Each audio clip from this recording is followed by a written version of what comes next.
ഭൂപതിവ് നിയമ ഭേദഗതിയുടെ ചട്ടമുടൻ പതിച്ചു നൽകിയ ഭൂമി ഇതരാവശ്യങ്ങൾക്ക് ഉപയോഗിച്ചാൽ ഇളവ് നൽകാൻ ചട്ടത്തിൽ വ്യവസ്ഥയുണ്ട്. ചട്ടം പ്രാബല്യത്തിൽ വരുന്നതോടെ മറ്റാവശ്യങ്ങൾക്ക് ഉപയോഗിച്ച ഭൂമി നിയമവിധേയമാകും. ശ്രീത്ത് വിവരങ്ങളുമായി ചേർന്നു. ശ്രീത്ത്, ഇതരാവശ്യങ്ങൾ എന്ന് പറയുമ്പോൾ ഏതൊക്കെയാണ് ആ ഇതര ഭൂമി ഉപയോഗിച്ച മറ്റാവശ്യങ്ങൾ അല്ലെങ്കിൽ മറ്റ് ആവശ്യങ്ങൾ എന്നത് ഈ ചട്ടം വരുമ്പോഴല്ലേ വ്യക്തമാവുകയുള്ളൂ?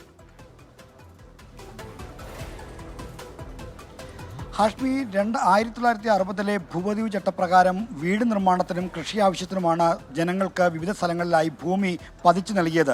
ഇങ്ങനെ നൽകിയ പട്ടയങ്ങളിൽ ഈ ഭൂമി മറ്റ് ആവശ്യങ്ങൾക്ക് ഉപയോഗിക്കരുത് എന്ന കർശനമായ വ്യവസ്ഥയുണ്ടായിരുന്നു. എന്നാൽ പലയിടത്തും ആളുകൾ ഉപജീവനത്തിനും മറ്റുമായി ഇത്തരം പതിച്ചു ലഭിച്ച ഭൂമിയിൽ കടകളും മറ്റ് നിർമ്മാണങ്ങളും നടത്തിയിരുന്നു.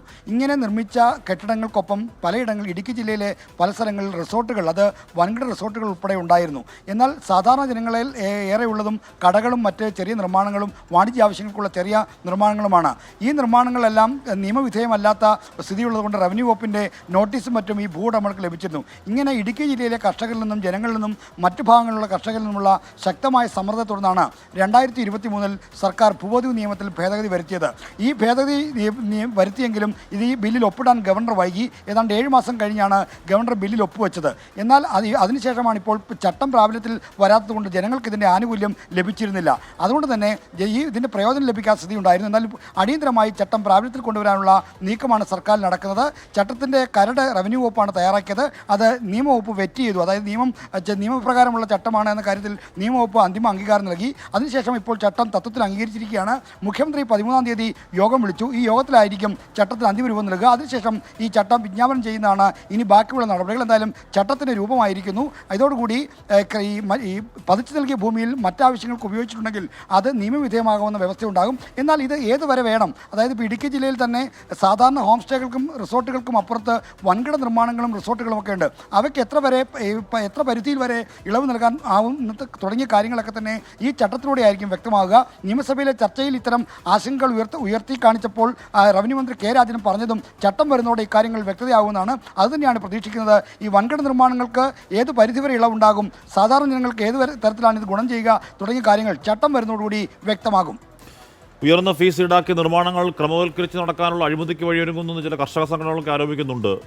ശ്രീത്ത്, സ്വാഭാവികമായി അത്തരം ആരോപണങ്ങൾ കൂടി കേൾക്കാം കുറച്ചുകൂടി കനത്തിൽ, അല്ലേ? തീർച്ചയായും ഈ 2023 നിയമ ഭേദഗതി വന്നപ്പോൾ തന്നെ ഉയർന്ന ഫീസ് ഈടാക്കി വൻകിട നിർമ്മാണങ്ങൾ കൂടി ക്രമവൽക്കരിച്ച് നൽകാനുള്ള നീക്കമാണ് എന്ന തരത്തിലുള്ള വിമർശനങ്ങളും മറ്റ് ആക്ഷേപങ്ങളും ഉയർന്നിരുന്നു. ഇടുക്കി ജില്ലയിൽ തന്നെ CPI ഉൾപ്പെടെ ചില നേതാക്കന്മാർ പോലും ഈ ആശങ്ക പ്രകടിപ്പിച്ചിരുന്നു. എന്നാൽ സർക്കാരിൻ്റെ പൊതു തീരുമാനത്തിനൊപ്പം CPIM-ൻ്റെയും ഇടുക്കിയിലെ കർഷകരുടെയും ആവശ്യം കണക്കിലെടുത്ത് അവിടെ നിന്ന് ഇത്തരം ഒരു ശക്തമായ സമ്മർദ്ദം വരികയായിരുന്നു. ഇടുക്കിയിൽ ഈ ആവശ്യം മുൻനിർത്തി ഹർത്താൽ വരെ നടന്നിരുന്നു. അങ്ങനെയൊക്കെയുള്ള ശക്തമായ രാഷ്ട്രീയ സമ്മർദ്ദത്തിൻ്റെ ാണ് ഈ ഭൂപതിവ് നിയമത്തിൽ ഭേദഗതി വരുത്തിയത്. എന്നാൽ ഈ വൻകിട നിർമ്മാണങ്ങൾ കൂടി ഇക്കാര്യത്തിൽ ക്രമവൽക്കരണം ലഭിക്കും എന്ന തരത്തിലുള്ള ആശങ്കകളുണ്ട്.